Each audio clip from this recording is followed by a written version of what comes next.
She found the receipt in his mistress's jeans. $1,400, a diamond necklace, charged to her own credit card. But that was not the worst part.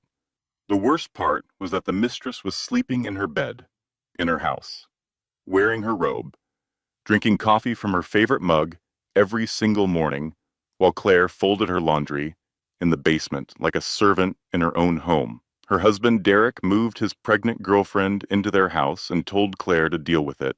6 years of marriage, 6 years of fertility treatments she paid for alone, 6 years of silence. And his response was to hand another woman the master bedroom and tell his wife to make herself useful. He called her barren. He called her a dry well. He stood at a party in front of 50 guests and said God finally gave him what he deserved. He had no idea what was coming. Because while Derek was busy humiliating his wife, Claire's 2 sisters were already inside the house, recording every word, tracing every forged signature, and uncovering a secret about his precious mistress that would shatter everything he thought he knew. What they discovered did not just end his marriage. It ended his entire world. But the road to that moment nearly destroyed Claire first. 3 times she was brought to her knees. Twice she thought she had won, only to lose everything again. And the final twist? Nobody saw it coming.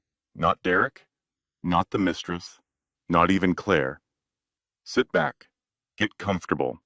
This one is worth every single minute. Outro. Lesson and value. This story is not about revenge. It is about the moment a woman stops asking permission to exist in her own life.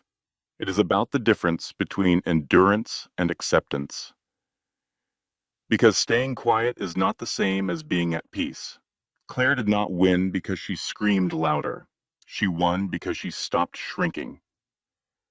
If there is one thing to carry with you from this story, let it be this. Your worth was never someone else's decision, not your partner's, not the world's.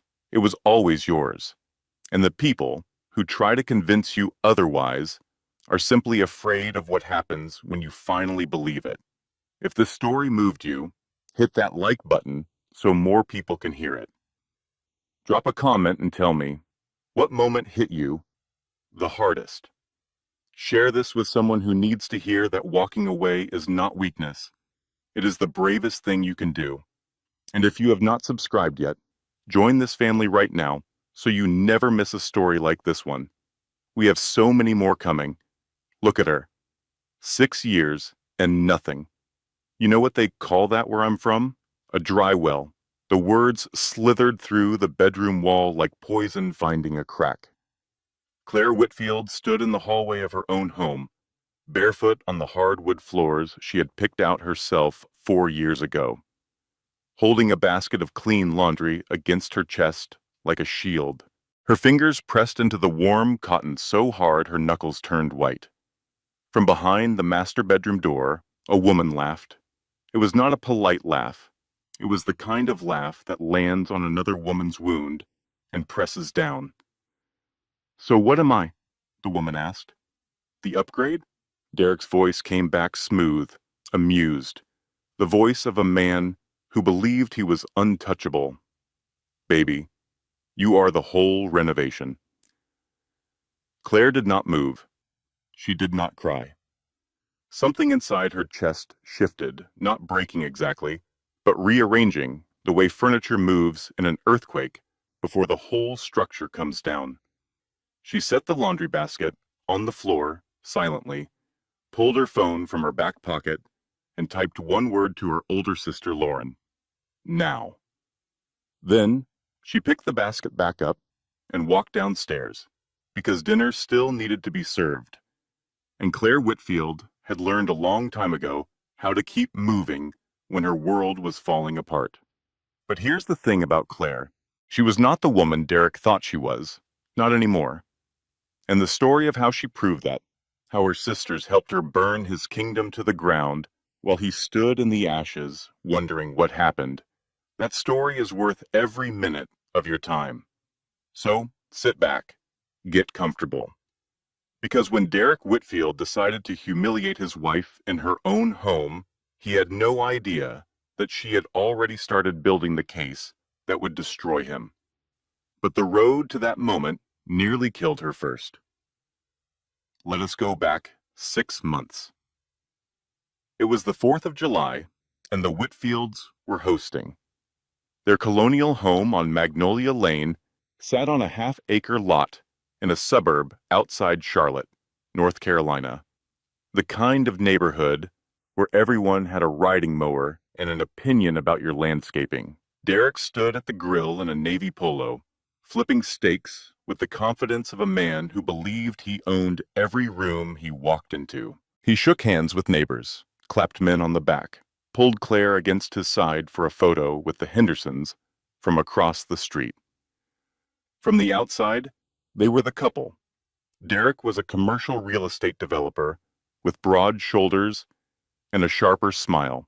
Claire was a former interior designer who had given up her career 3 years into the marriage because Derek said it made more sense for her to manage the home.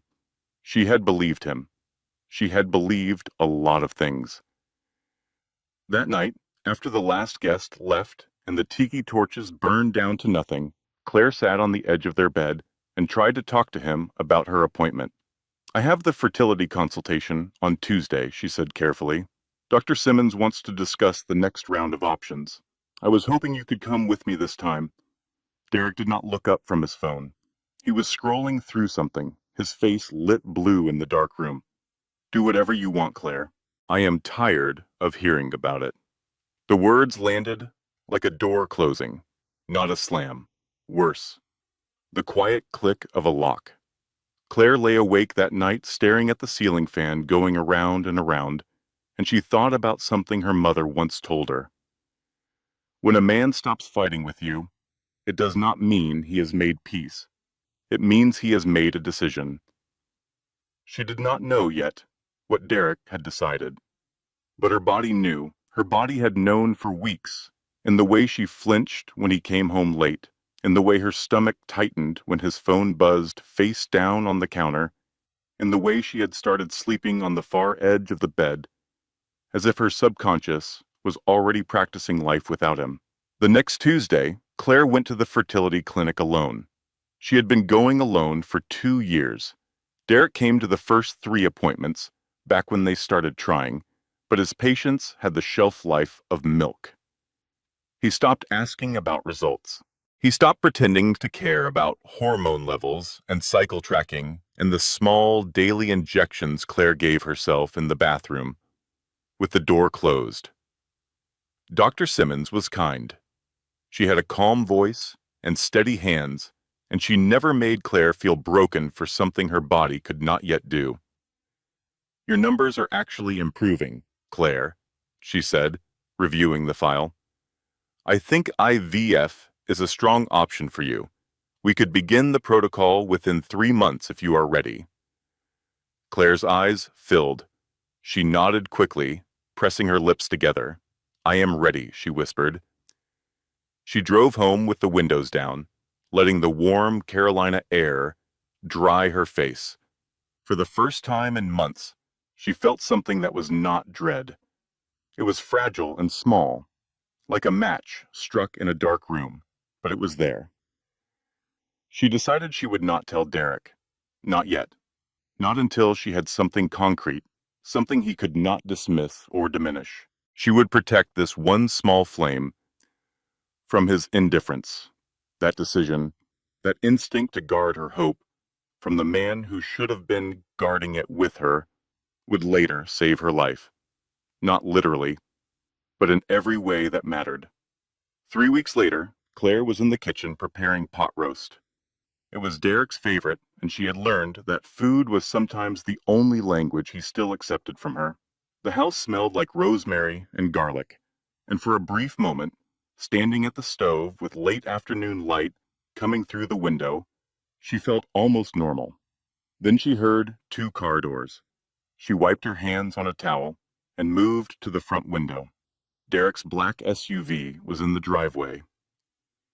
He was walking around to the passenger side, and he was helping a woman out of the car. She was young, maybe 27, blonde hair pulled into a loose ponytail, wearing a fitted sundress that showed what Claire's eyes processed before her brain could catch up. The woman was pregnant, visibly, undeniably pregnant. Claire's hand found the window frame. She gripped it.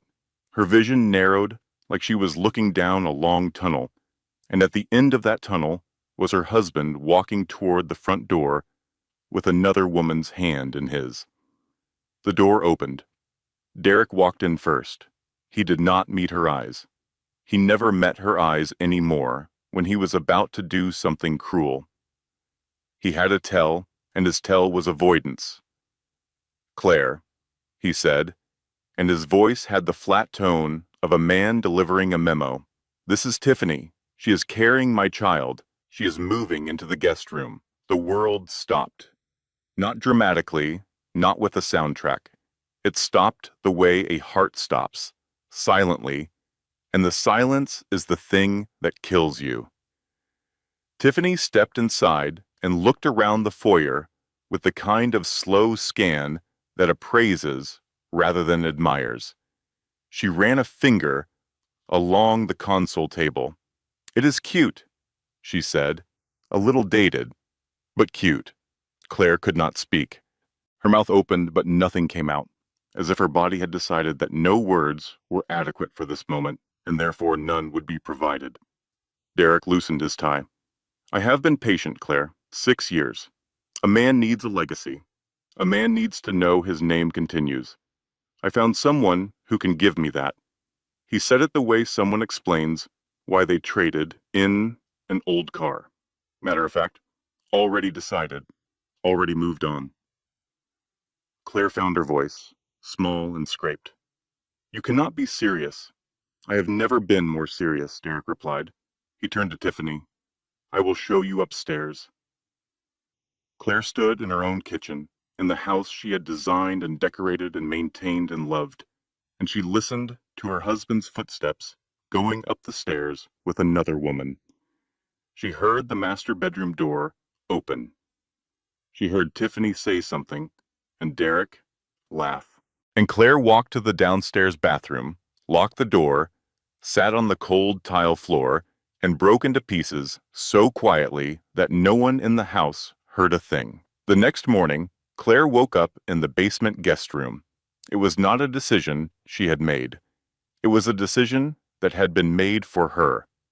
The night before, after she had pulled herself off the bathroom floor and dried her face with a towel that smelled like the lavender soap she used to find comforting, she had walked upstairs to find the master bedroom door closed.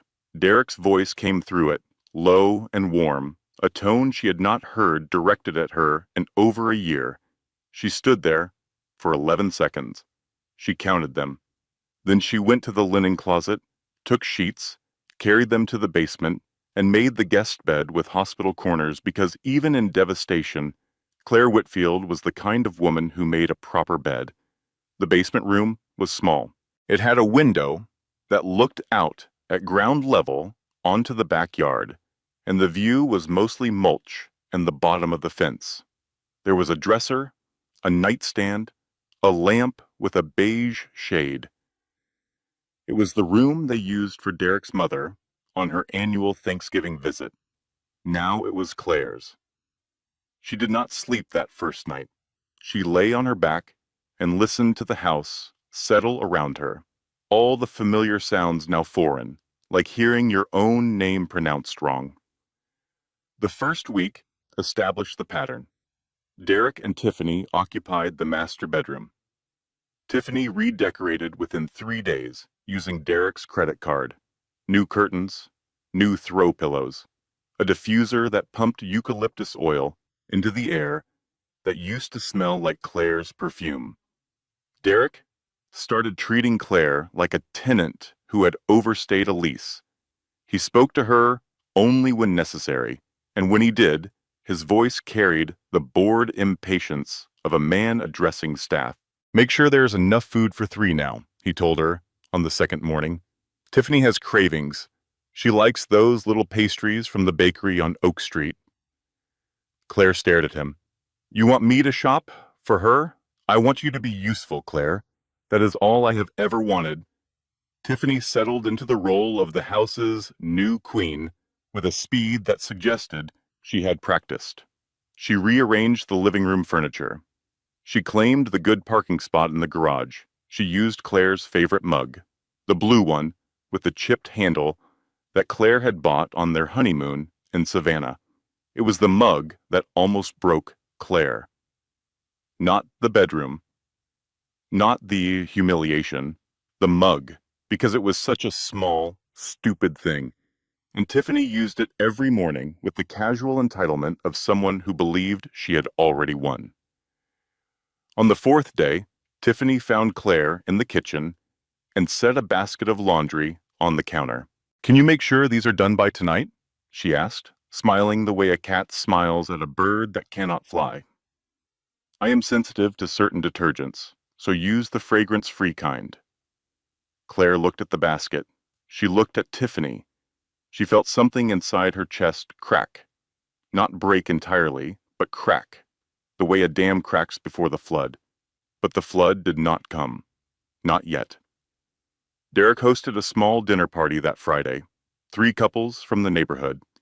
He introduced Tiffany as a family friend who was staying with them temporarily. But the way he touched the small of her back, the way Tiffany's hand rested on her belly with theatrical tenderness, the way Derek's eyes followed Tiffany across the room while Claire served appetizers in her own home, the truth was obvious to everyone at that table. No one said anything. That was the worst part. Not the cruelty. The silence of witnesses. One woman, Beth Henderson, from across the street, cornered Claire in the kitchen while she was plating dessert. Are you okay? Beth whispered, her face tight with the discomfort of someone who wanted credit for caring without the cost of actually helping. Claire smiled. It was the kind of smile that takes more effort than screaming. I am fine, she said. The crab dip turned out great. Did you try it? Beth nodded and retreated, conscience soothed, dessert in hand. That night, after the guests left and Derek and Tiffany retired upstairs, Claire sat on the basement bed and stared at her phone. The screen showed her contacts list. Lauren, Megan, Mom, 3 names, 3 women who would come if she asked. She had not called because she was ashamed. That is the thing about humiliation in a marriage. It makes you believe you are the only one who can see it, and that if anyone else saw it, the shame would double. So you hide. You hide in your own house, in your own silence, in the smile you give the neighbor who asks if you are okay. But on the 10th night, something happened that broke through the shame. Claire was folding Tiffany's laundry because she had stopped fighting that particular battle, and she found a receipt in the pocket of Tiffany's jeans. It was from a jewelry store in South Park Mall. A necklace. $1,400. Charged to Claire's personal credit card. Claire held the receipt and read it 3 times. Then she did not cry. She did not shake. She photographed it with her phone and placed the receipt back in the pocket as if she had never seen it. Something in her shifted. Not hope, not anger, something colder and more useful. Clarity. She called Lauren that night at 11:14. Her older sister answered on the second ring as if she had been waiting. Claire, what is wrong? Lauren did not ask it like a question. She asked it like a woman who already knew the answer and was simply waiting for confirmation. Claire told her everything. The arrival, the bedroom, the basement, the laundry, the receipt. She spoke for 9 minutes without stopping, her voice flat and controlled, like someone giving a police report. Lauren listened without interrupting. Then she said 4 sentences. How long has this been going on? 2 weeks. And you are just now calling me? I kept thinking he would stop. Lauren's voice shifted into something Claire recognized. The professional register, the attorney voice, calm as a surgeon's hands. He will not stop, Claire. People like Derek do not stop. They escalate. I am calling Megan. We are coming this weekend. Do not tell Derek. Do not confront him. Do not change anything. Just wait for us. Claire exhaled like she had been holding her breath for 10 days. Okay, Lauren paused. One more thing. Is the house in his name or yours, Claire thought. Both, I think. He handled the paperwork. Interesting, Lauren said. We will look into that. When Claire called Megan next, her younger sister's reaction was different. Megan was 29, ran a wellness brand, and had the kind of energy that could power a small city. Where Lauren was a scalpel, Megan was a blowtorch. I'm going to need you to not bail me out of jail, Megan said after hearing the summary. Megan, fine, but I am bringing my good camera. And snacks. Surveillance requires snacks. Despite everything, Claire almost laughed. Almost. She went back to the basement that night and lay in the dark, listening to the sounds of the house above her. Derek's heavy footsteps, Tiffany's laugh, the television playing something she could not quite identify. But something was different now. The silence in the basement was not empty anymore. It was full. Full of the phone calls she had made. Full of the sisters who were coming. Full of a plan that did not yet exist, but would. Claire placed her hand flat on the mattress and pressed down, feeling the solid resistance beneath her palm. She was still here, still in this house, still standing, even if she was standing in a basement, and that, for now, was enough. Lauren arrived on Saturday at 9 in the morning, driving a silver sedan that she parked precisely in the center of the driveway, as if claiming territory. She stepped out, wearing a charcoal blazer, over dark jeans, hair pulled back, sunglasses on despite the overcast sky. She carried a leather briefcase in one hand and a coffee in the other. She looked like a woman who had already planned the next 72 hours down to the minute. Megan pulled up 20 minutes later in a white SUV with a bumper sticker that read, "Good vibes only." She bounced out wearing leggings and a cropped sweatshirt, a canvas tote bag slung over one shoulder. The tote bag said Namaste on the outside. Inside it, as Claire would later discover, were 2 miniature cameras, a voice recorder, a portable hard drive, 3 protein bars, and a phone charger. Derek opened the front door with the kind of smile he used at networking events, wide enough to look welcoming, tight enough to signal warning. Well, he said, the cavalry, do not worry, ladies. Your sister is being well taken care of. Lauren removed her sunglasses and looked at him the way she looked at opposing counsel. I am sure she is. Megan smiled sweetly. Oh, we can see that, she said. Her eyes moved past Derek into the house, already cataloging. Tiffany appeared at the top of the stairs in a silk robe, one hand resting on her belly, with the practiced grace of a woman who had learned that pregnancy was her most effective accessory. Oh, are these your sisters? She said, descending slowly. How sweet. Family support is so important during transitions. Lauren's expression did not change.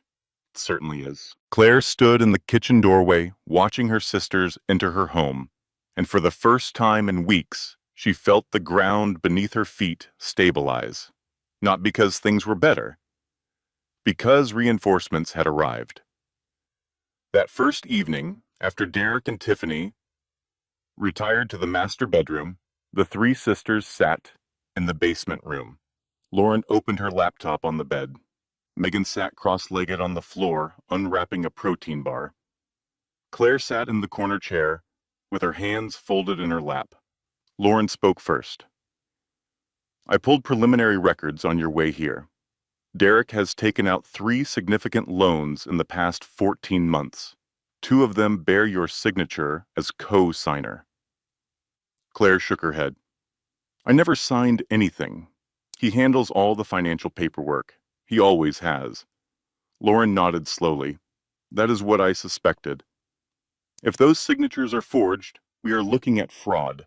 Federal-level fraud, depending on the amounts. Megan chewed her protein bar thoughtfully. How much are we talking?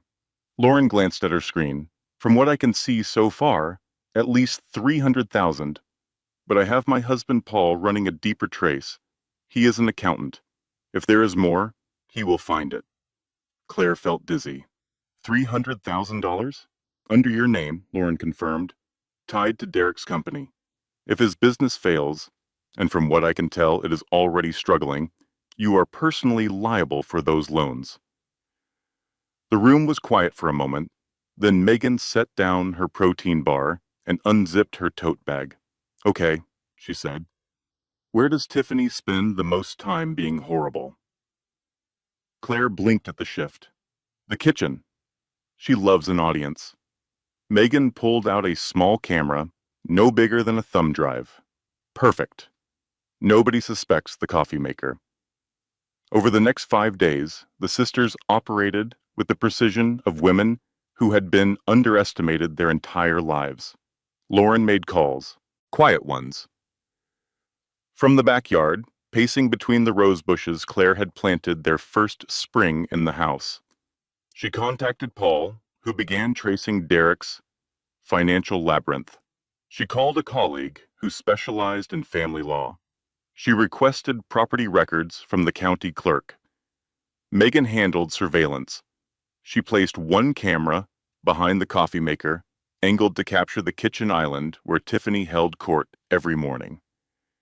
She placed another in the living room, tucked behind a frame photo of Derek and Claire on their wedding day, which Tiffany had turned face down but not removed.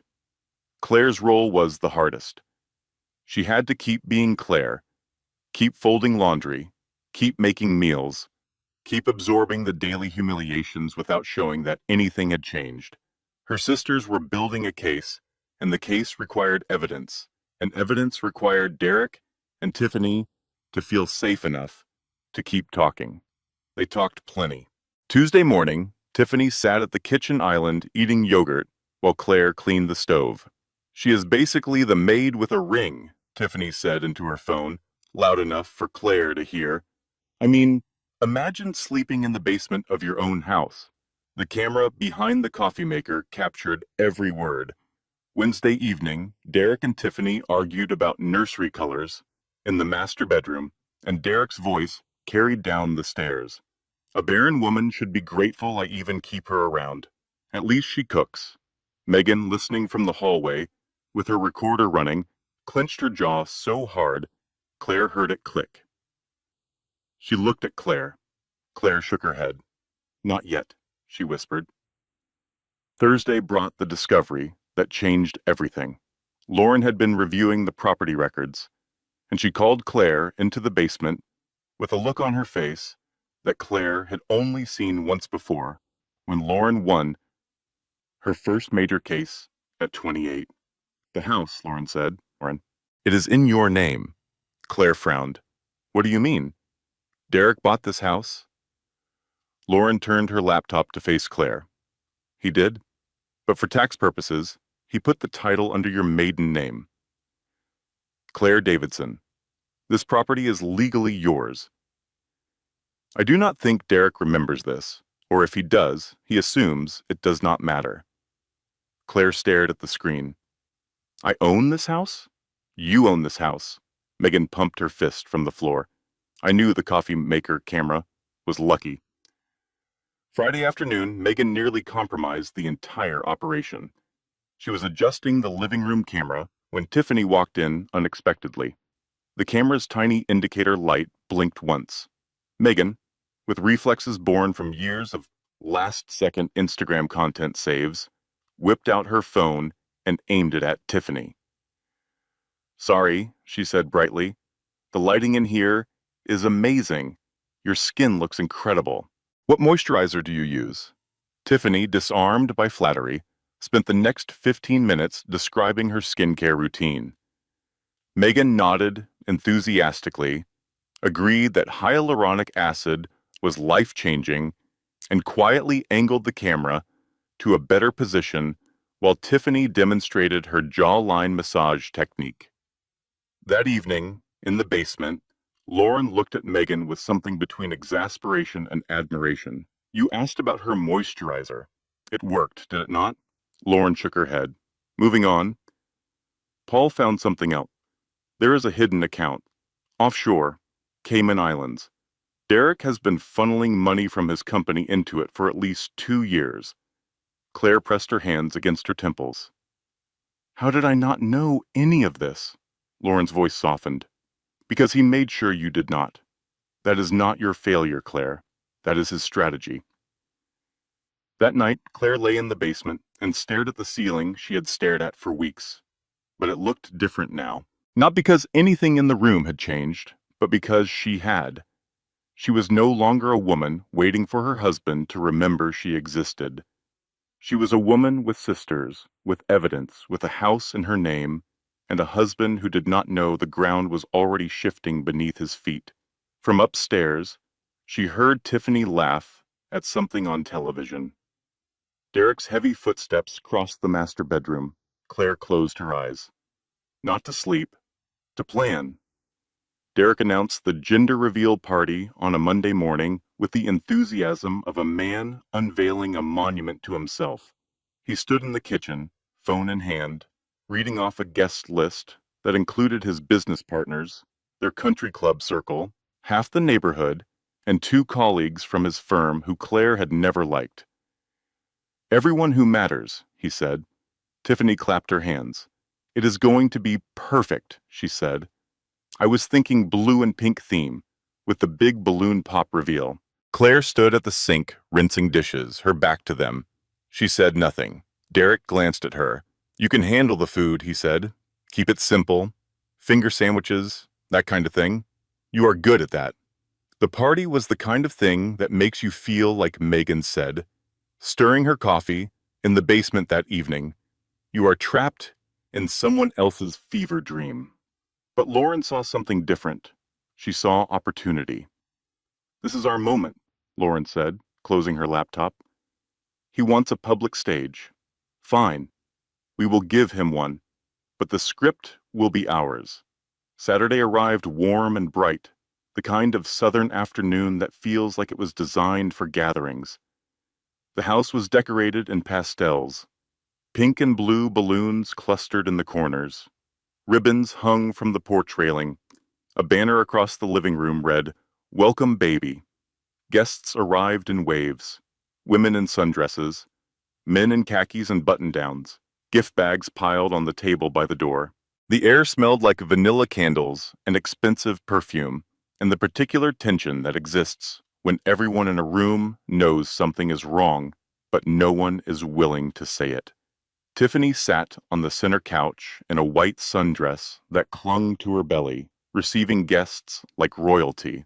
People kissed her cheek. Women touched her stomach.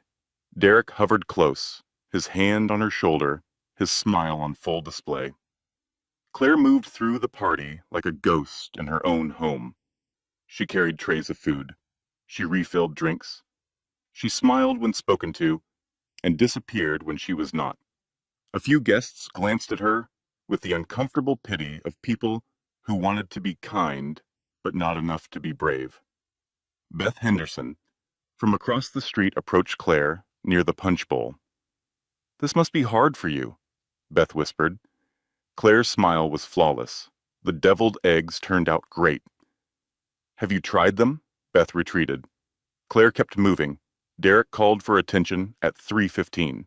He stood in the center of the living room with a glass of sparkling cider raised like a scepter. Everyone gathered. Phones came out. The air tasted like sugar and humiliation. I want to thank everyone for being here, Derek began, grinning. Today is a celebration of new beginnings. I have waited a long time for this. A long time. And God has finally answered my prayers. He paused for applause. People clapped, some enthusiastically, some with the careful restraint of those who could see Claire standing near the hallway. Sometimes, Derek continued, his voice rising with the confidence of a man who had never been publicly challenged. You think loyalty is enough, but a man needs results. A man needs legacy. He leaned toward Tiffany's belly and patted it with theatrical tenderness.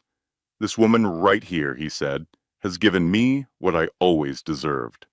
Claire's chest tightened. Megan, standing beside her, squeezed her wrist. Lauren, positioned near the dining table, caught Claire's eye and gave a single, almost imperceptible nod. It was time. Lauren stepped forward, one step, then another, until she stood close enough to Derek that he could not ignore her presence at the edge of his spotlight. "Marcus," she said. Her voice was not loud. It did not need to be. It was the kind of voice that makes a room go quiet, because the room recognizes authority when it hears it. Derek's smile stiffened. His name was Derek, not Marcus, but something about Lauren's calm made him pause, as if he recognized the shift in power even before he understood it. "What is it?" he said, his tone already defensive. Lauren raised a slim folder. "Since you enjoy speeches," she said, "let us add some truth to this one." Derek scoffed. "Are you serious right now? Today is not about this." Lauren addressed the room with a polite smile. "Good afternoon, everyone. My name is Lauren Kessler. I am Claire's older sister, and I am also an attorney. I was not planning to speak today, but Derek has turned a private matter into a public performance. So we will respond in the language he seems to understand best. Documents." A ripple moved through the crowd. Someone set their drink down. A man in a gray blazer, Derek's business partner, Greg Holloway, shifted his weight uncomfortably. Tiffany sat up straighter on the couch. "Excuse me," she said sharply. "This is my party." Lauren did not look at her. She opened the folder. "Derek Whitfield," she began, her voice carrying with courtroom precision, "you are being presented today with evidence of fraud, forgery, and financial misrepresentation. These documents include proof that you forged your wife's signature on loan agreements, totaling over $300,000, and used her identity as collateral for your failing business." Greg Holloway went pale. He stepped forward. "Derek," he said, voice tight, "what is she talking about? You told me Claire co-signed those loans willingly." Derek's jaw flexed. "This is nonsense," he snapped. "This is a family dispute, and it has nothing to do with business." Lauren flipped to another page and held it out toward the guests. "This is one of the agreements," she said. "Claire's signature appears here. She did not sign it. We have handwriting analysis confirming the forgery and bank correspondence documenting irregularities in every transaction." Megan, who had been standing quietly near the dining table, stepped forward holding a small Bluetooth speaker. She set it on the coffee table gently. "We are not here to fight," Megan said. "We are here to end this." She pressed play. Tiffany's voice filled the room, bright and cruel and unmistakable. "She is basically the maid with a ring. Imagine sleeping in the basement of your own house." Then Derek's voice, low and smug. "A barren woman should be grateful I even keep her around. At least she cooks." A woman near the window covered her mouth. Someone whispered, "Oh my God." Greg Holloway took a full step backward, away from Derek, as if proximity might be contagious. Tiffany lunged for the speaker. Megan picked it up and stepped back, shielded by two men in plain clothes who had been blending into the crowd throughout the party. Private security, arranged by Lauren the week before. Derek's face had gone the color of ash. He looked around the room, searching for an ally, a defender, anyone who might take his side. He found only averted eyes and uncomfortable silence. Lauren spoke once more. "One final item," she said. "This property, the house you are standing in, is titled under Claire's maiden name. Claire Davidson. This home belongs to your wife. It has belonged to her since purchase. You do not own it, Derek. You never did. The silence that followed was the kind that makes your skin prickle. Derek laughed once, short and ugly. You think this changes anything? Claire stepped forward. For the first time that afternoon, she moved from the edge of the room to the center. She did not shout. She did not tremble. She looked at Derek and said, "It changes everything." Claire slept well that night for the first time in weeks. She lay in the basement room and listened to the silence above her. A different silence than before. The silence of a man who had been publicly stripped of the story he told about himself. She closed her eyes and let herself believe that the worst was over. It was not over. 3 days later, on a Tuesday morning that started with birdsong and coffee and a feeling Claire almost recognized as hope, a knock came at the front door. She opened it to find a man in a gray suit holding an envelope. "Claire Whitfield?" "Yes, you have been served."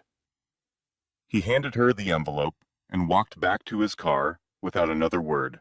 Claire stood in the doorway and opened it with steady hands that began to shake as she read. Derek had filed for divorce. That alone was expected. Lauren had predicted it. But stapled behind the divorce petition was something else, a temporary restraining order against Claire, alleging that she had engaged in harassment, emotional abuse, and invasion of privacy. Derek's attorney claimed that Lauren and Megan had illegally entered the home, planted surveillance devices, and recorded private conversations without consent. The filing requested that Derek be granted exclusive temporary use of the marital residence pending investigation. There was a court date, 3 days away. And stapled to the back of the packet was a judge's emergency order granting Derek temporary possession of the house effective within 48 hours. Claire read it twice, then a third time, because the words kept rearranging themselves in her mind, refusing to make sense. She was being removed from her own home. The home Lauren had just proven was in her name. The home where she had been humiliated and degraded and reduced to a servant. And now a court was telling her to leave. She called Lauren. Lauren listened to Claire read the documents, and for the first time in Claire's memory, Lauren was quiet for a long time before she spoke. "He hired Richard Cranston," Lauren said finally. Claire frowned. "Who is Richard Cranston?" "The most aggressive divorce attorney in North Carolina. He is expensive, he is ruthless, and he is very good at making victims look like aggressors. This is a scorched earth strategy. Derek is going on offense because we put him on defense at the party." "What do we do?" Lauren's voice steadied. "We fight. But Claire, I need to be honest with you. This order is temporary, but it is real. Until we get it overturned, you have to leave the house. The 48 hours pass like a funeral procession." Claire packed a suitcase, one suitcase. She folded her clothes carefully, because even now, even being pushed out of her own home, she refused to leave in chaos. She took her toiletries, her laptop, the blue mug with the chipped handle, and a photo album from the shelf in the living room. Derek watched from the kitchen doorway with his arms crossed, his expression carefully neutral, the face of a man who had learned overnight how to perform reasonableness. "I did not want it to come to this," he said. Claire did not respond. She zipped her suitcase and rolled it toward the front door. Tiffany appeared at the top of the stairs. She was wearing a robe and eating an apple. She looked down at Claire with an expression that was not quite a smile but close enough. "Travel safe," Tiffany said. Claire walked out the front door and did not look back. Megan was waiting in the driveway. She had rented a small house 2 miles away the week before, on Lauren's instructions, because Lauren planned for contingencies the way other people planned for groceries. The house was modest, clean, with 2 bedrooms and a yard that backed up to a park. Megan had already stocked the kitchen. Inside, Claire sat on the couch and held her mug with both hands. She did not drink from it. She just held it. Megan sat beside her and let the silence exist for a while before speaking. On the bright side, she said gently, you do not have to fold Tiffany's underwear anymore. Claire looked at her sister. And despite everything, despite the court order and the suitcase, and the 48 hours and the feeling that she had been evicted from her own life, the corner of her mouth twitched. Almost a smile. Not quite, but close. Lauren arrived that evening with her briefcase and a stack of files and the kind of focused energy that meant she had already been on the phone for 6 hours. Cranston's filing is aggressive but sloppy, Lauren said, spreading papers across the dining table. He is relying on speed and intimidation. The recording issue is his strongest argument because North Carolina is a one-party consent state, which means our recordings are legal. But he is going to argue expectation of privacy in the home. We need to get ahead of that. How long to overturn the order? Claire asked. Lauren hesitated. 3 weeks, maybe 4. If the judge reviews the forgery evidence and the property title, we have a strong case. But courts move slowly, and Cranston will delay at every opportunity. 3 weeks, Claire repeated. He gets to live in my house for 3 weeks. Lauren met her eyes. Yes, but when those 3 weeks are over, he will never set foot in it again. I promise you that. Claire nodded. She wanted to believe it. She needed to believe it. But the universe was not finished testing her yet. The next morning, Claire's phone rang. It was the fertility clinic. She answered with the distracted voice of a woman managing a legal crisis. Claire, this is Dr. Simmons. I am calling about your most recent cycle. Claire's heart stopped. She had been so consumed by the chaos of the past weeks that she had almost forgotten. The IVF protocol. The injection she had given herself in bathroom stalls and parked cars, hiding the evidence from Derek, protecting the one secret that was entirely hers. The stress you have been under, Dr. Simmons said carefully, has had an impact. I am sorry, Claire. The embryo did not implant. This cycle was not successful. Claire sat down on the couch and pressed the phone hard against her ear as if she could push the words back in. We can try again, Dr. Simmons continued gently. But I want to be honest with you. Your window is narrowing, and the hormonal disruption from prolonged stress makes each attempt more difficult. We need your body and your environment to be stable. Claire thanked her. She hung up. She set the phone on the cushion beside her and stared at the wall. When Megan found her 20 minutes later, Claire had not moved. Her face was dry. Her eyes were open. She looked like a woman who had been hit so many times that her body had stopped registering the impact. What happened? Megan asked, alarmed. The IVF failed. Megan sank onto the couch. Oh, Claire. Claire's voice was flat. He took my house. He took my dignity. And now this. She paused. What exactly am I fighting for? Megan did not answer immediately. She sat with the question because it deserved that. Then she said, You are fighting for the woman you are going to be when this is over. She is worth it, Claire, even if you cannot see her right now. Claire closed her eyes. She was not sure she believed that, but she did not argue. The second blow came 4 days later, and it came from the direction Claire least expected. Greg Holloway, Derek's business partner, had been cooperating with Lauren since the gender reveal party. He had been horrified to learn about the forged loans, and he had quietly provided financial records that corroborated Lauren's case. He was, Lauren said, their strongest witness. On Thursday afternoon, Lauren called Claire with a voice that was carefully controlled, which Claire had learned meant trouble. Greg flipped, Lauren said. What do you mean? He recanted his cooperation.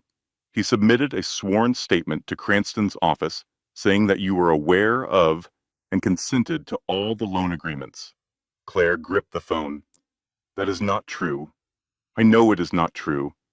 But Derek got to him.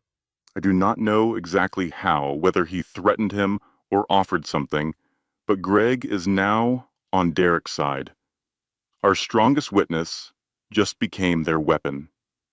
Claire leaned against the kitchen counter. How bad is this? It is not fatal, Lauren said, but it hurts. Without Greg's testimony, we are relying entirely on the handwriting analysis and bank records.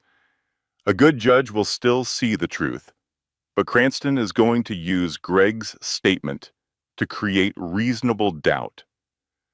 The third blow was the cruelest because it came from strangers. Derek's attorney leaked the recordings to a local news blog, not the full recordings. Selected clips, carefully edited, framed, under a headline that read, "Bitter wife and sisters secretly record pregnant woman in her own home." The story went live on a Friday. By Saturday morning, it had been shared 400 times. The comment section was a battlefield. This is so invasive. Pregnant women deserve privacy. Those sisters sound unhinged. Classic mean girl energy. Maybe the husband left for a reason. Just saying. People who had attended the gender reveal party were quoted anonymously. Most of them defended Claire, but their voices were buried under the louder, more outraged voices of strangers who had never met any of them and whose opinions were formed entirely by a headline. Someone left a note on Megan's car windshield. It said, "Mind your own business," in aggressive capital letters. Megan photographed it and sent it to Lauren. "We expected pushback," Lauren said. "This is Cranston's playbook. He poisons the well of public opinion to pressure a settlement. Do not engage. Do not respond. Let the noise happen." But Claire was drowning in the noise. She sat alone in the rented house that night after Megan went to bed, and she opened her laptop and read the comments. She knew she should not. She knew it was poison. But she read them anyway because sometimes pain is the only thing that feels real when everything else has been taken. At 2 in the morning, Lauren found her staring at the screen. Lauren closed the laptop gently and sat beside her. "Stop," Lauren said. "Those people do not know you. They do not know what happened. They are reacting to a story that was designed to make you look guilty. That is not your truth." Claire's voice was barely audible. "Maybe he is right," she said. "Maybe I am the problem." Lauren gripped her sister's shoulders and looked her directly in the face. "Listen to me. That voice in your head, the one telling you that you are the problem, that is his voice. It is not yours.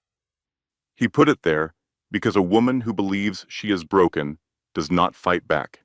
You are not broken, Claire. You are under attack. There is a difference." Claire stared at her sister. She wanted to argue. She wanted to say that it was too much, that the IVF and the witness and the internet and the house and the basement and the mug, all of it, were too much for one person to carry.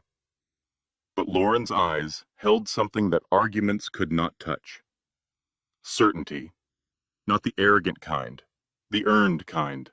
The kind that comes from watching someone you love get knocked down and knowing, with every fiber of your being, that they are capable of standing back up. Claire did not respond, but she closed the laptop and went to bed. And in the morning, something was different. Claire woke before dawn on a Wednesday in October and made coffee. Not the rushed, distracted coffee of a woman in crisis. The deliberate, measured coffee of a woman making a decision. She sat at the dining table with a legal pad and a pen, and she wrote, not a letter, a plan. When Lauren came downstairs at 7, she found Claire surrounded by papers, her handwriting filling 3 pages in neat, organized columns. "What is this?" Lauren asked, picking up her own coffee. Claire looked up.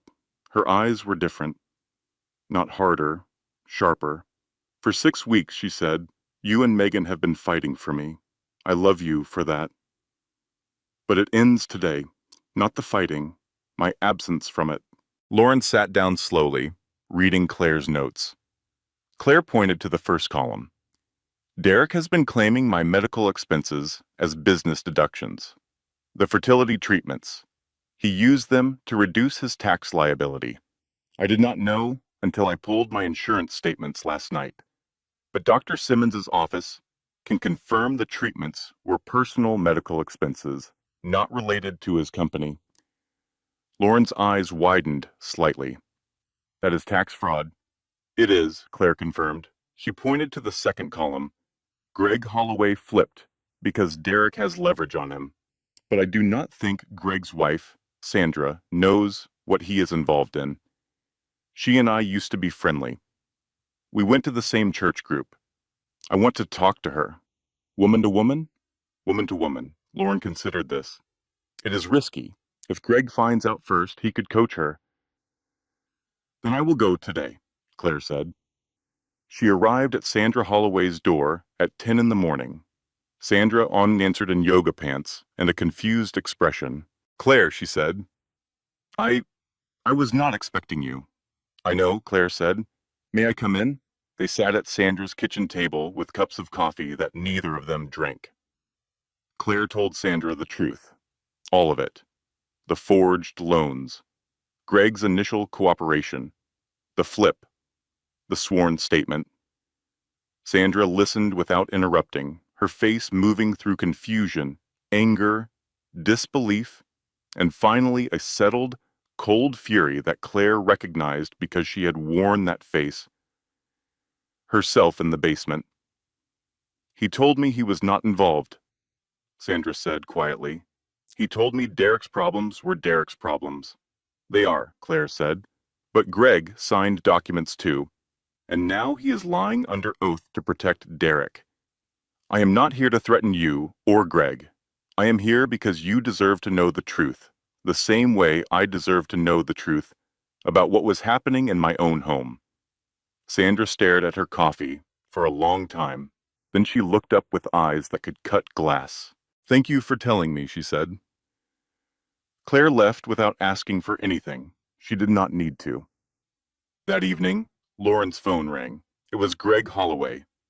His voice was tight and thin, the voice of a man whose wife had just restructured his understanding of consequences. I will recant the statement, he said. I will cooperate. My wife, he paused. My wife said she would leave me if I covered for that man one more day. Lauren allowed herself a small, professional smile. I will send the revised affidavit in the morning. Meanwhile, Claire had been going through her own email.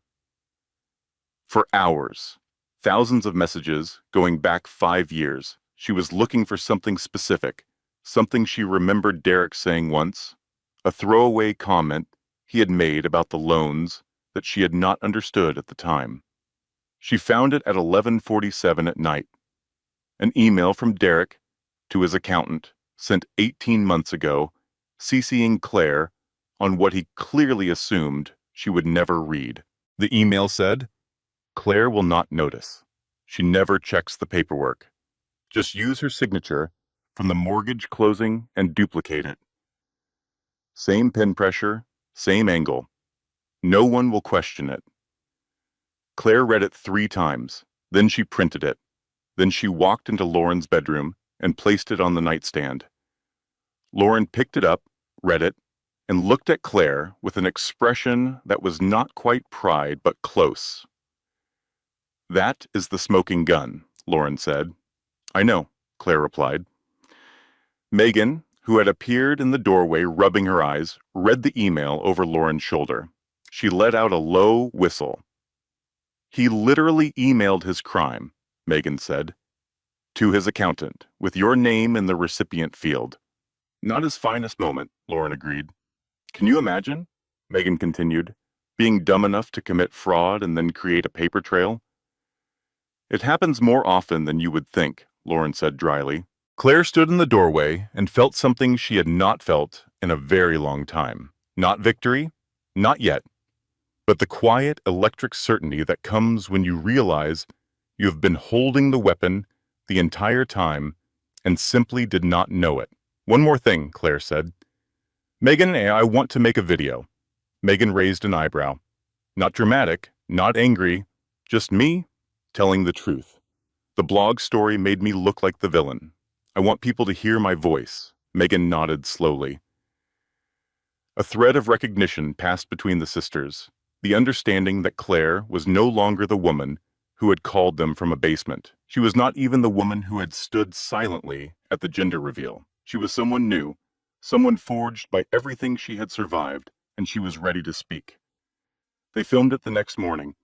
Claire sat in the living room of the rented house, dressed simply, no makeup performance, no dramatic lighting.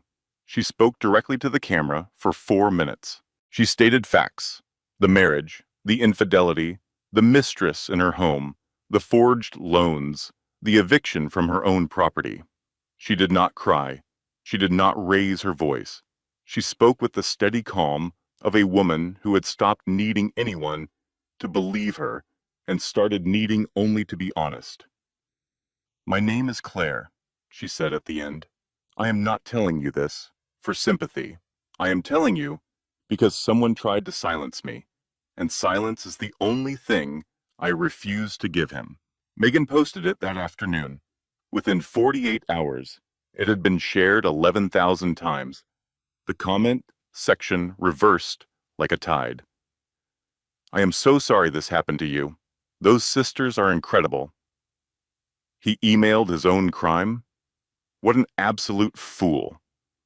Public opinion shifted, not because Claire performed pain, because she told the truth without decoration, and the truth, it turns out, does not need a soundtrack. The court date arrived on a cool November morning. Lauren wore her best suit.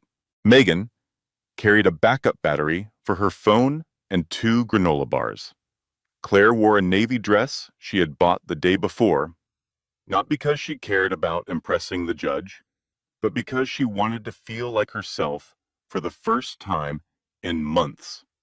Derek sat on the opposite side of the courtroom with Richard Cranston, who was exactly the kind of attorney Lauren had described: expensive suit, aggressive posture, the practiced calm of a man who earned his living making other people uncomfortable. The judge was a woman in her 60s with reading glasses and an expression that suggested she had heard every version of every story and was no longer interested in theater. Lauren presented the case methodically. The forged signatures, the handwriting analysis, the email from Derek to his accountant, Greg Holloway's revised testimony, the property title and Claire's maiden name, the bank records showing unauthorized transfers, the recordings, which Lauren argued were legal under North Carolina's one-party consent statute. Cranston fought every point. He questioned the recording's admissibility. He challenged the handwriting analysis. He painted Claire's sisters as meddling instigators who had violated Derek's privacy. He was skilled, and there were moments when his arguments landed with enough force to shift the energy in the room. But Lauren had something Cranston did not. She had the truth, and she had the email where Derek literally described how to forge his wife's signature. When Cranston attempted to explain the email as a misunderstanding taken out of context, the judge looked at him over her reading glasses and said, "Counsel, the email says, duplicate her signature and no one will question it. What context would you suggest improves that?" The courtroom was quiet. Then came Claire's testimony. Lauren had prepared her, but she had also told Claire something important the night before.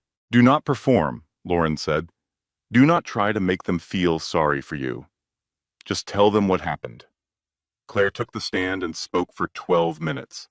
She described the day Tiffany arrived: the basement room, the laundry, the mug, the baby shower where her husband called her barren in front of 50 people, the loans she never signed, the IVF she was undergoing alone because her marriage was too unsafe to share her hope.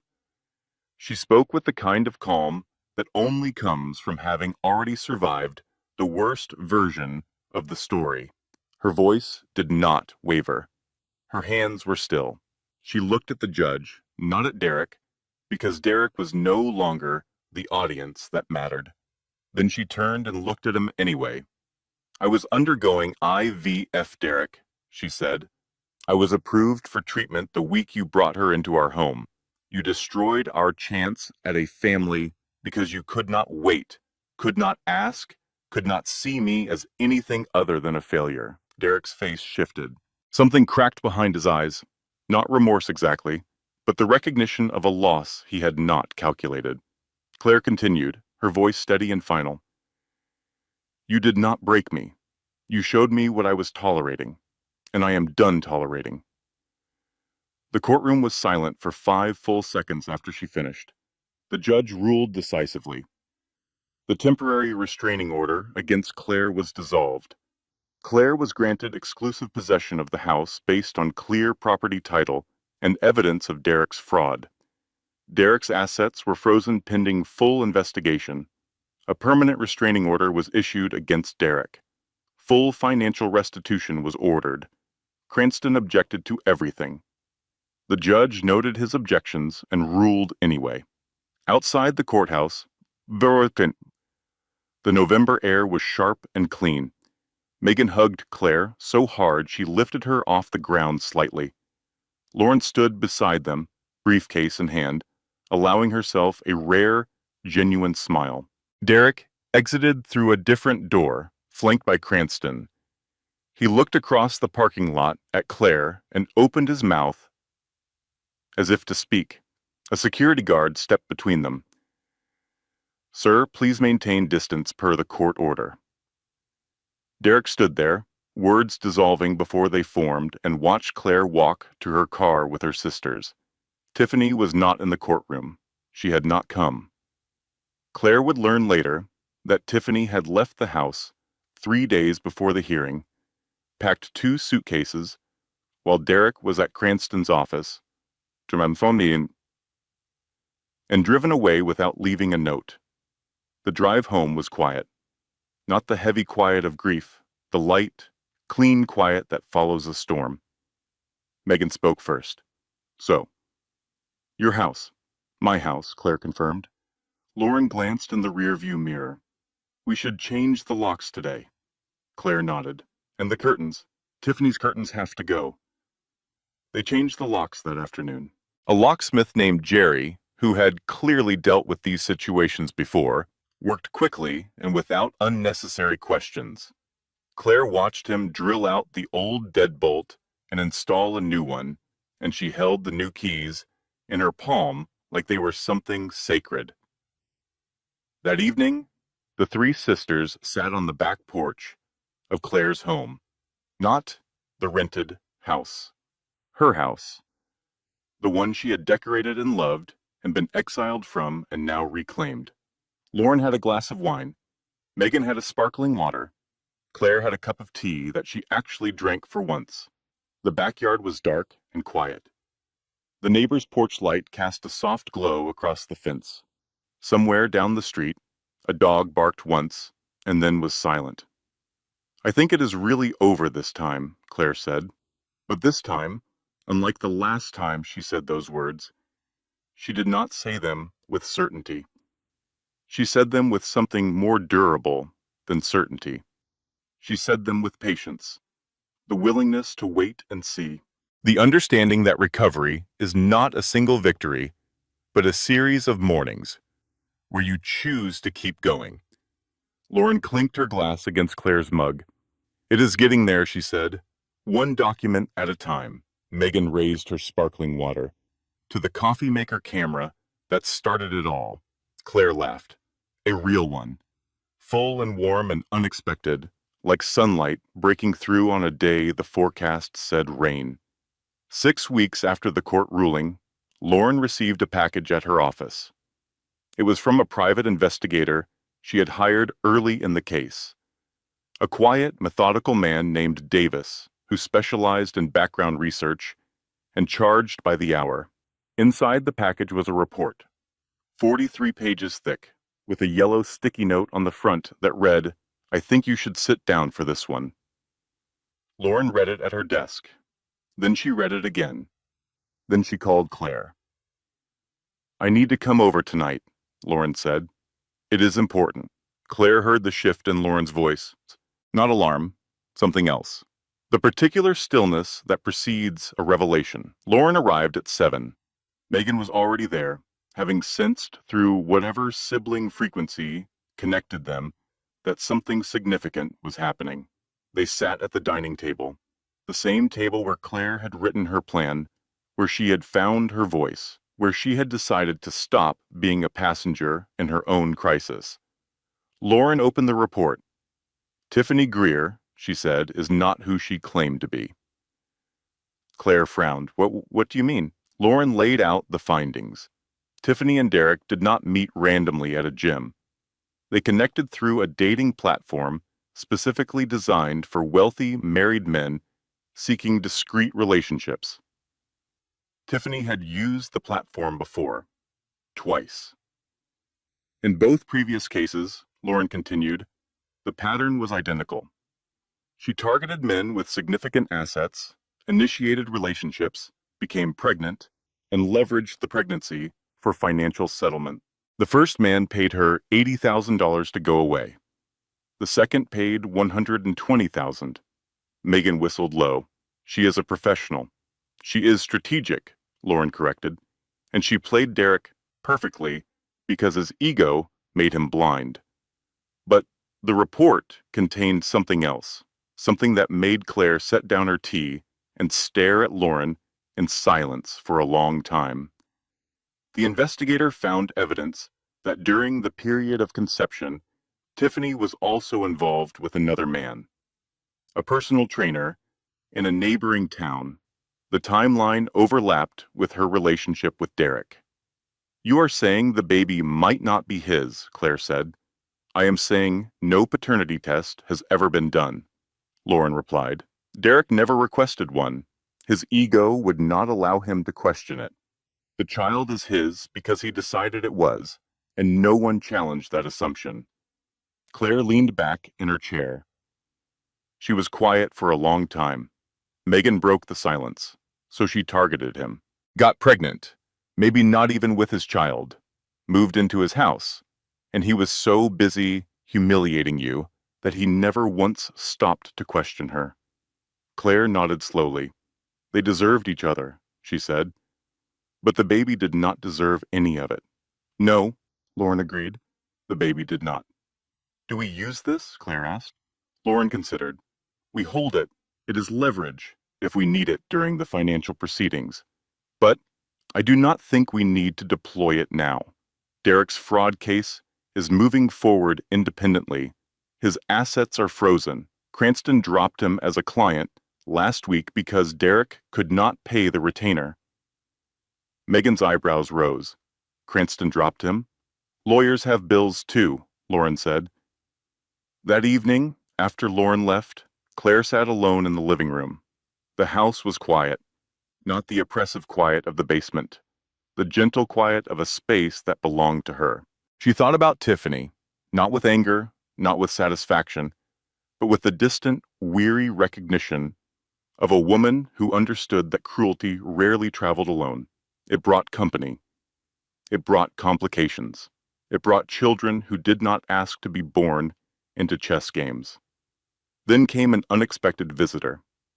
3 days later, on a Saturday afternoon, Claire answered her door to find her mother standing on the porch. Janet Whitfield was 64 years old, silver-haired, and had the kind of face that looked gentle until you tried to argue with it. She wore a blue cardigan and carried a casserole dish because Janet Whitfield believed that all serious conversations should begin with food.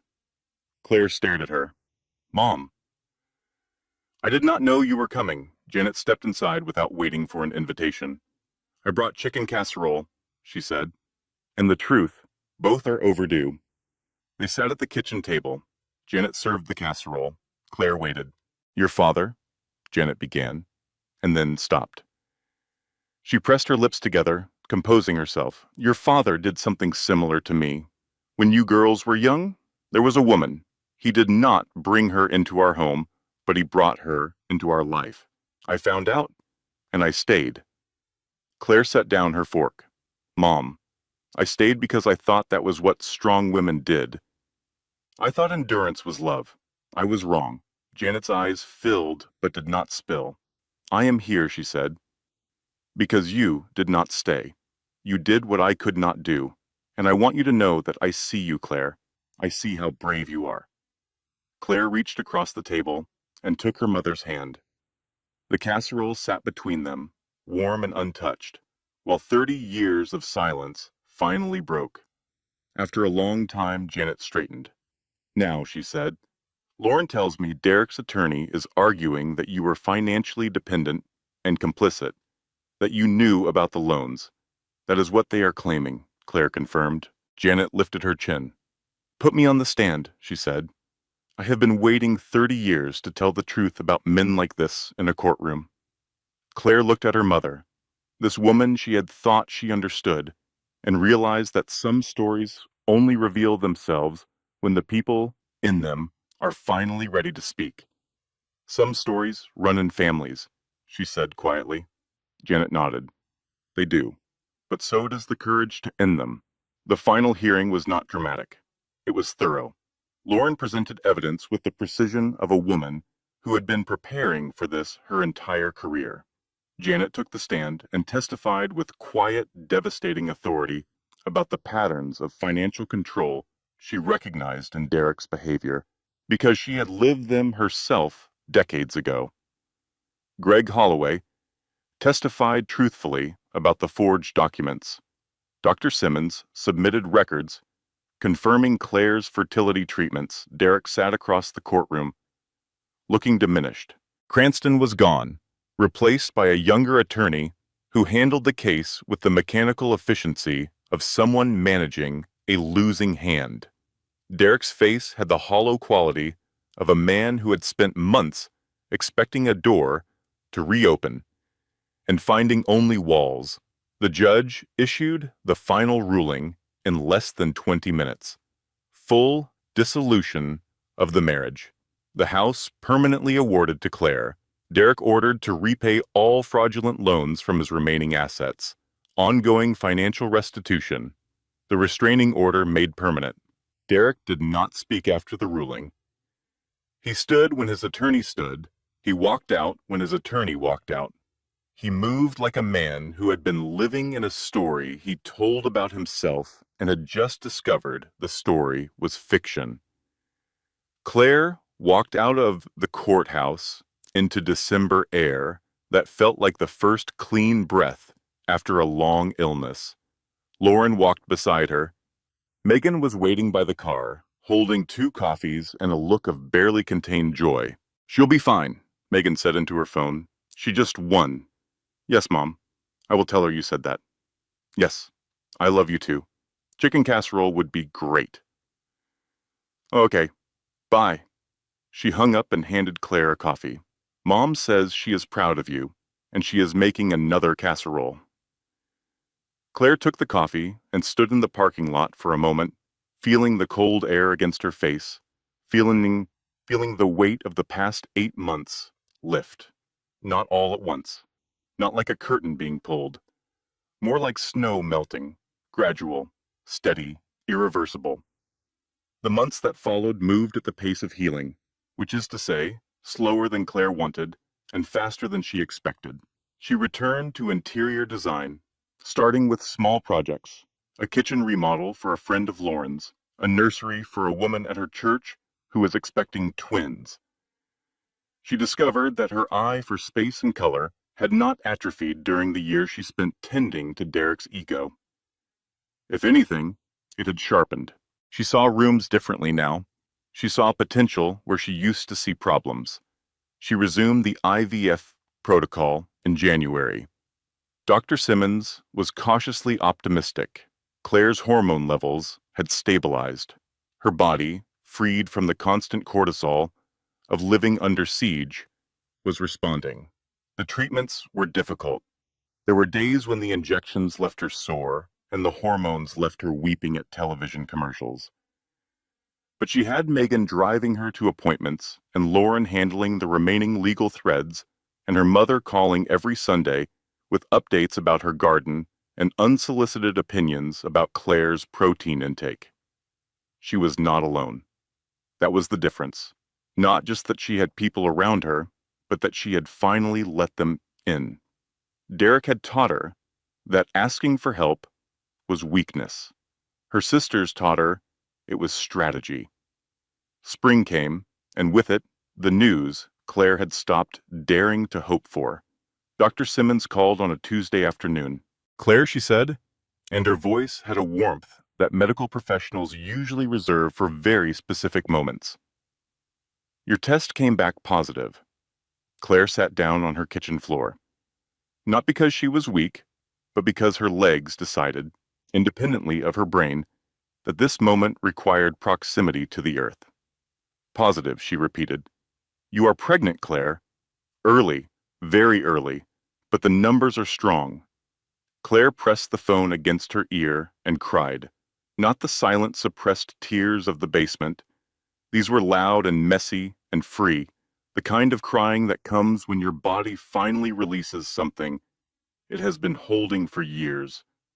When Megan arrived 30 minutes later and found Claire still on the kitchen floor, mascara streaked, nose red, grinning like a woman who had just discovered a new country, Megan dropped to the floor beside her and held her. "Then we proceed," Megan whispered. "We proceed." The pregnancy was uneventful in the medical sense and extraordinary in every other way. Claire's body, which Derek had called broken, which he had mocked as a dry well, as barren, as a verdict of worthlessness, her body did what it had been trying to do all along. It grew a life. The baby arrived in October, exactly 1 year after Claire had sat at her dining table and written the plan that changed everything. A girl, 7 pounds, 4 ounces, a full head of dark hair, and a cry that filled the delivery room like a declaration. Lauren and Megan were in the waiting room. Janet was knitting in a chair by the window. When the nurse came out and said, "It is a girl," Megan burst into tears so suddenly that Lauren handed her a handkerchief without looking, as if she had been carrying it for exactly this moment. Claire held her daughter for the first time in the quiet of the recovery room, the baby's small weight warm against her chest, and she said a name she had chosen months ago, Lily. Not because it meant anything in relation to Derek, or the past, or the pain, because it was beautiful, because it was new, because Claire wanted her daughter's name to belong only to the future. 2 years later, the garden behind Claire's home was full of sunlight, full of the soft sound of wind moving through the leaves of the dogwood tree she had planted the spring after Lily was born, full of a toddler running barefoot across the grass, curls bouncing, chasing a butterfly, with the joyful determination of a child who has never known anything but love. Claire watched from a patio chair, a book open on her lap that she had not read a single page of, because watching Lily was better than any story ever written. Lauren sat nearby, her phone for once face down on the table, present in a way that had nothing to do with legal strategy and everything to do with being an aunt. Megan was filming Lily's butterfly chase for Instagram, narrating quietly, and the butterfly escapes again. Our heroine is undeterred. Janet rocked gently in a chair by the back door, knitting something yellow, her face soft, with the particular piece of a woman who had lived long enough to see her family break apart and come back together in a shape that was stronger than before. "You did it," Megan said, setting her phone down. Claire shook her head. "We did it." Lauren looked up. "Absolutely. No one walks out of a fire alone." Lily ran to Claire and climbed into her lap, small hands grabbing her cheeks. "Mommy," she said, beaming. Claire kissed her daughter's forehead and held her close, breathing in the smell of grass and sunscreen and childhood. And she did not think about Derek. She did not think about the basement, or the mug, or the baby shower, or the courtroom. She thought about nothing at all, which was its own kind of miracle, because for years her mind had been a room full of noise, and now it was quiet. It was a Saturday in May when Claire ran into Derek at the grocery store. She was in the produce section, picking avocados for Lily, who had recently decided that avocados were the only acceptable food and all other options were personal insults. She did not notice him at first. He was standing near the bread aisle, thinner than she remembered, wearing a shirt that did not quite fit the way his old life used to fit him. His face had aged in the way that happens when regret becomes a permanent resident. When he saw her, he froze. She felt his eyes before she saw him, that prickling awareness that comes from years of learning to track a person's moods for survival. "Claire," he said. "Derek?" He looked at the avocados in her hand, then at her face, searching for the old softness, the old compliance, the old Claire who would have asked him how he was doing and meant it. "You look well," he said. "I am." He swallowed. His eyes flicked around the store, like a man afraid of witnesses, to his own smallness. "I heard you have a daughter." Claire nodded. "Yes." Derek's voice dropped. Something in it cracked, and what came through the crack sounded, for the first time, like it might be genuine. "I am sorry," he said. "I know that word does not cover it. I know nothing covers it. But I am sorry." Claire looked at him. She studied his face the way she used to study rooms, looking for the structure beneath the surface. The bones of the thing. And what she saw was not a monster. It was a man who had gambled on cruelty, because he believed the house would never call his bluff. And now he was standing in a grocery store with nothing to show for it, but a word that came too late.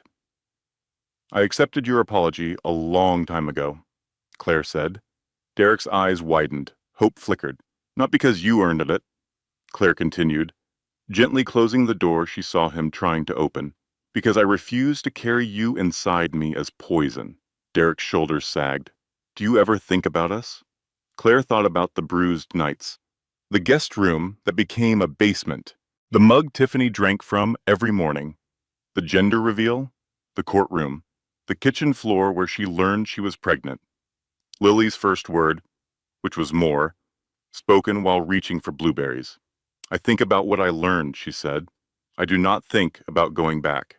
Derek's mouth opened as if to argue, but there was nothing to argue with. Claire was not angry. She was not wounded. She was finished. And finished is the one thing a man like Derek cannot fight, because it means he no longer matters enough to oppose. "I wish you healing," Claire said, "but you will not find it through me." She walked past him without rushing, without shaking, without looking back. She paid for her avocados and drove home and made Lily dinner and did not think about Derek again that evening or any evening after.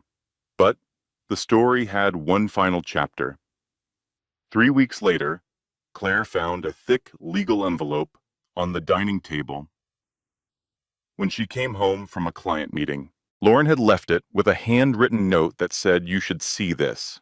Up to you what to do with it." Claire sat down and opened the envelope. Inside was a document from a family court proceeding.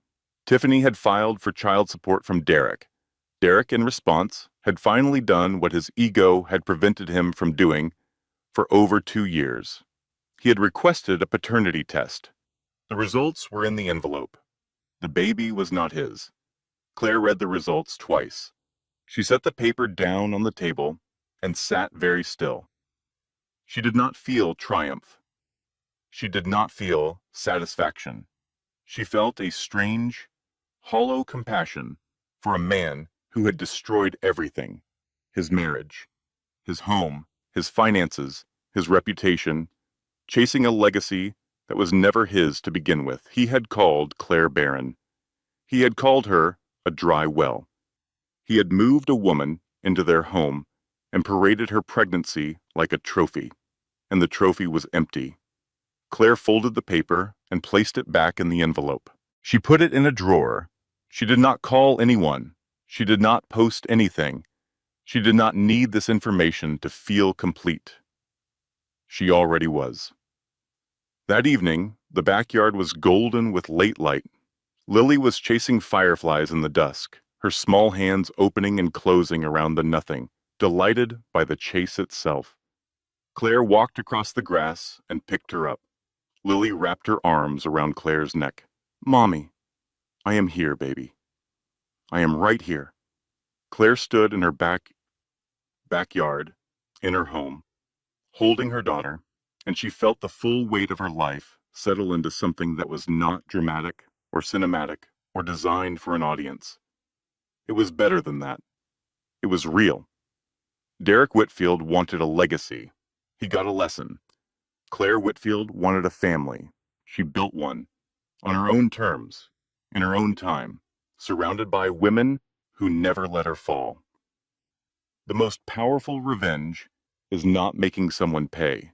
It is making sure their absence does not cost you anything.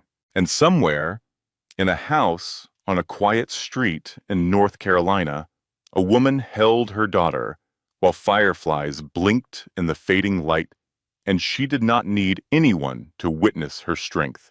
She lived it. And that was the final justice. Disclaimer. Final closing line. All content on this channel is originally researched, developed, and manually edited by our team to deliver meaningful stories with real-life lessons. Thank you for being part of this journey.